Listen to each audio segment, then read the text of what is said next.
All right, welcome everyone. Ready for another deep dive? Today, it's all about Mars. The red planet, always a crowd pleaser. Absolutely. We've got some excerpts from this fascinating video, all in Chinese, about the history of Mars exploration. Sounds intriguing. So are we trying to answer, like, the big question, is there life out there? You know it. But first, a little fun fact from our source material. Did you know that in Chinese, Mars is called Huaxing? Waxing.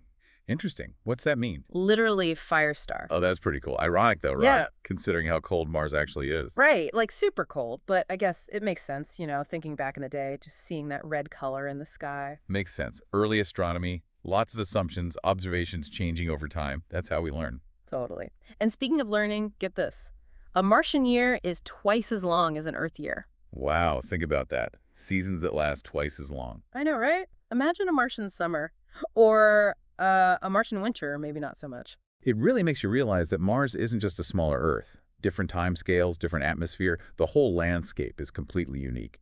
Speaking of the landscape, our sources describe some pretty stark contrasts. The northern hemisphere, pretty smooth and flat, but down south, tons of craters. Yeah, rough history down there. Makes you wonder what happened. Giant asteroid bombardment, maybe? Cosmic dodgeball, Martian style. Could be. And, you can't talk about Martian landmarks without mentioning Olympus Mons. A volcano, get this, 3 times taller than Mount Everest. 3 times? Seriously? Seriously, what kind of forces could even create a mountain like that? Makes Everest look like a little hill. Okay, that's officially mind-blowing. But let's get to the really good stuff, the search for life. Back in the 70s, Mariner 9 sent back these images, look like dried-up riverbeds. Oh yeah, the riverbeds. Big moment for Mars exploration. Suddenly, everyone's picturing a planet with, flowing water, maybe even life. Our source even mentions rivers 100 times larger than the Amazon. Wow, 100 times the Amazon. That's huge. Makes you wonder, though, right? Was it really a river? Or something else entirely? Good point. We need evidence, not just imagination. So that's where Viking 1 comes in. 1976, touchdown on Mars, even took soil samples. The Viking mission, a real game changer. What did they find? Spill the beans. Well, not as much as everyone hoped. No clear signs of life, not even basic organic molecules. So a setback, but not the end of the story, right? Yeah. Science is full of twists and turns. Exactly. The plot thickens when scientists turn their attention to, get this, meteorites, ones that fell to Earth from Mars. Martian meteorites. That's cool. What's the connection to the life question, though? Well, in 1996, NASA drops a bombshell. They find what looks like fossilized microbes in one of these meteorites. Whoa, hold on. Fossilized microbes from Mars. Are we talking potential alien life here? Potentially. And get this, out of 57 Martian meteorites they studied, 3 showed these signs. 3. 3 out of 57. That's way more than you'd find in random Earth rocks. Yeah. Statistically speaking, that's significant. Right, so you have to ask, how did these rocks even get here? It's like a cosmic mystery. It is a mystery, but a fascinating one. The composition of these meteorites, it matches up perfectly with what we know about the Martian surface. Right. Like fingerprints, but for rocks. That's amazing. So we've got these Martian rocks landing on Earth, maybe carrying evidence of past life. What happens next in our Mars exploration saga? Well, the excitement around those meteorites, it reignited the push for more missions. And in 1997, boom, NASA launches Pathfinder. Pathfinder, another iconic mission, and it landed on July 4th, no less. Talk about patriotic timing. Yeah. So Pathfinder, this time we're talking a lander and a rover, little robotic explorer named Sojourner. Double the exploration power. So the lander's analyzing the atmosphere, the rover's checking out rocks. What did they find? The lander confirmed what we knew. The Martian atmosphere is super thin, mostly carbon dioxide, a bit of argon and nitrogen too. Carbon dioxide. That's, isn't that a greenhouse gas? Makes you think about climate change here on Earth, right? Yeah, interesting parallel. But even more intriguing, they found methane in the Martian atmosphere. Methane. Okay, why is everyone so excited about methane? Methane is special because it usually breaks down pretty quickly. So finding it on Mars, it means there's something replenishing it, something active. Active. Are we talking like Martian volcanoes or something even wilder? Well, volcanoes are definitely a possibility, but there's another potential source. Microbial life. Wait, hold on. Martian microbes producing methane, like Martian farts. Well, not exactly farts, but certain microbes do produce methane as they go about their business. It's a long shot, but it's a possibility. Okay, now I'm really curious about Sojourner, the little rover. Zapping rocks with its X-ray gun, what secrets did it uncover? Lots of volcanic rock, as expected. Tells us Mars had a fiery past, lots of volcanic activity. But they also found sedimentary rock. Sedimentary rock, why is that a big deal? Sedimentary rock forms in the presence of water or ice. Think layers of sediment settling over time, hardening into rock. So that's more evidence for a watery past on Mars, like ancient lakes, maybe even oceans. Exactly. The picture's becoming clearer. Ancient Mars was a very different place. Warmer, wetter, maybe even teeming with life. So the big question remains, what happened? Where did all that water go? Good question. But first, I think we need to take a break, let our listeners catch their breath. We've covered a lot of ground. Sounds good. We'll be right back with more Martian mysteries. Stay tuned. All right, we're back and ready to dive deeper into the mysteries of Mars. We were just talking about all that evidence for a watery past, but the big question is, where did all that water go? That's where InSight comes in, right? You got it. InSight was all about looking beneath the surface. Instead of searching for life directly, it was designed to study the interior of Mars, its crust, its mantle, even its core, like giving the planet a full checkup. So less about little green men, more about understanding the planet's geology, how it evolved over billions of years. Exactly. And to do that, InSight had some seriously cool tech on board.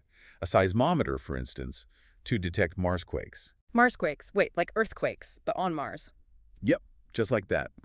By measuring those seismic waves, scientists can actually map out the planet's internal structure.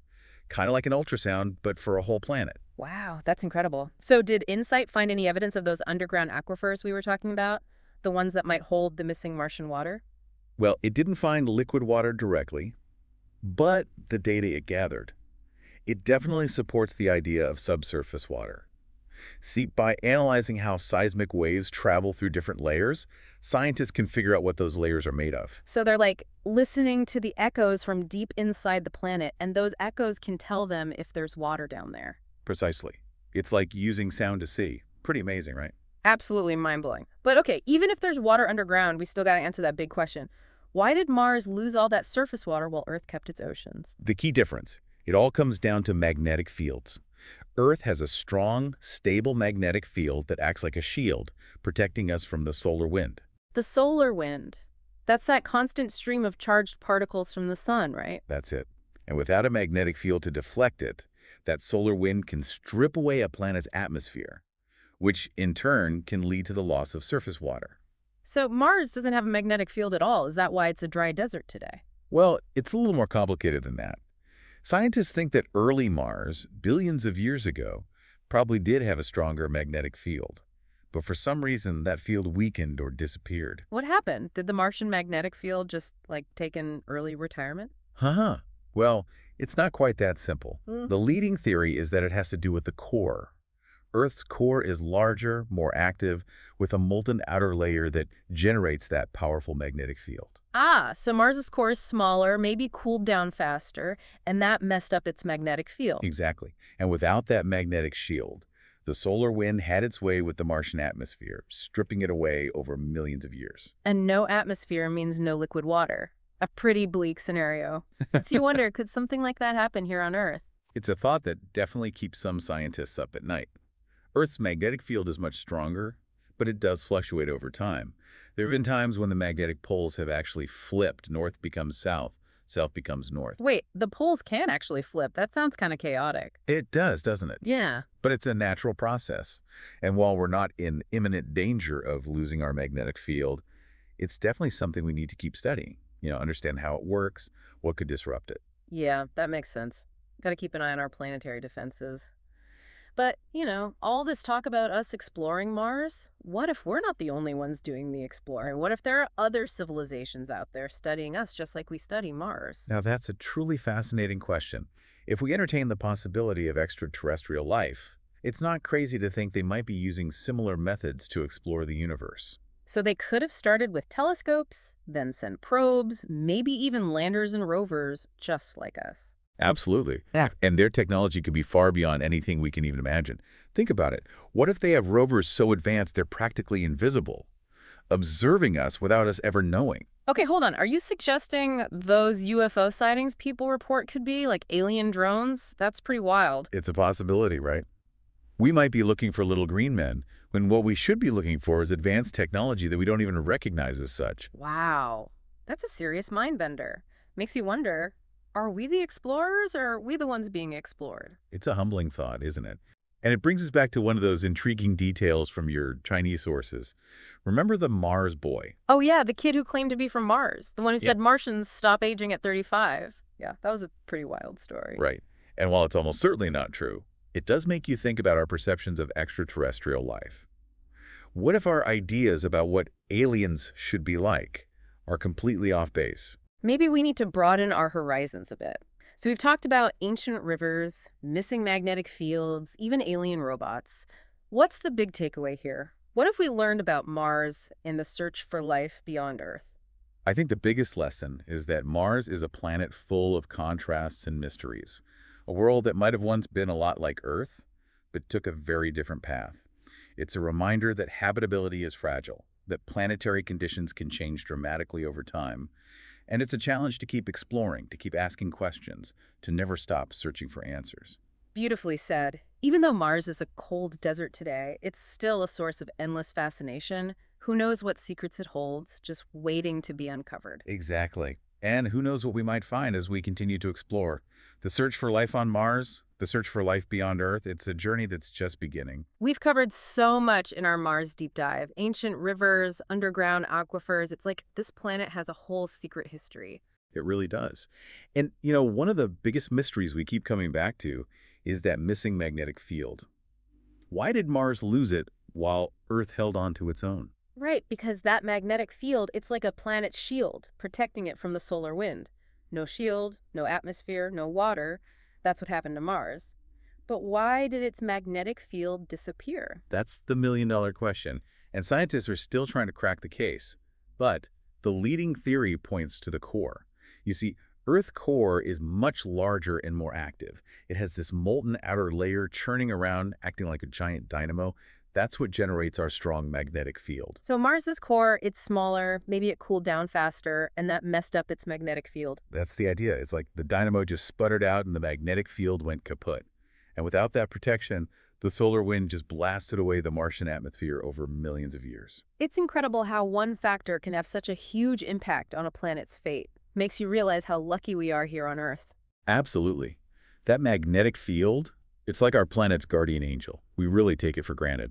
But, thinking about Mars, it makes you wonder, are there other planets out there that might have been habitable once, but then lost their magnetic fields and just died? That's a chilling thought, like ghost worlds, once full of life, now just barren wastelands. It's a possibility, and it's something scientists are really starting to think about.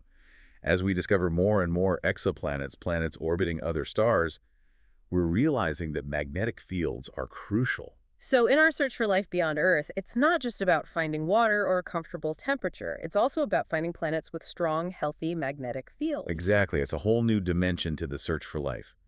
We need to find planets that are not only habitable, but also have the right defenses to stay that way. Makes you think about all the factors that had to line up perfectly for life to thrive here on Earth. Okay, so we've explored ancient Mars, the mystery of its missing magnetic field, and even pondered the possibility of alien observers. What's the big takeaway from our deep dive? Well, for me, it's the reminder that Mars is a planet of incredible stories. It might be a cold desert now, but it was once a world of rivers, maybe oceans, maybe even life. And it's a reminder that planets are dynamic. They change over time, and habitability is precious. And even though Mars might seem like a dead world, it still holds so many secrets, so many mysteries waiting to be unlocked. That's what makes it so fascinating. It's a challenge to keep exploring, keep pushing the boundaries of our knowledge. And who knows what we might find? Each new mission, each new discovery brings us closer to understanding this enigmatic planet. Exactly. The search for life on Mars, the search for life beyond Earth, it's a journey that's full of surprises. Well, that wraps up our deep dive into the search for life on Mars. We hope you've enjoyed the journey. And remember, keep looking up, keep asking questions, and never stop exploring the universe and all its wonders.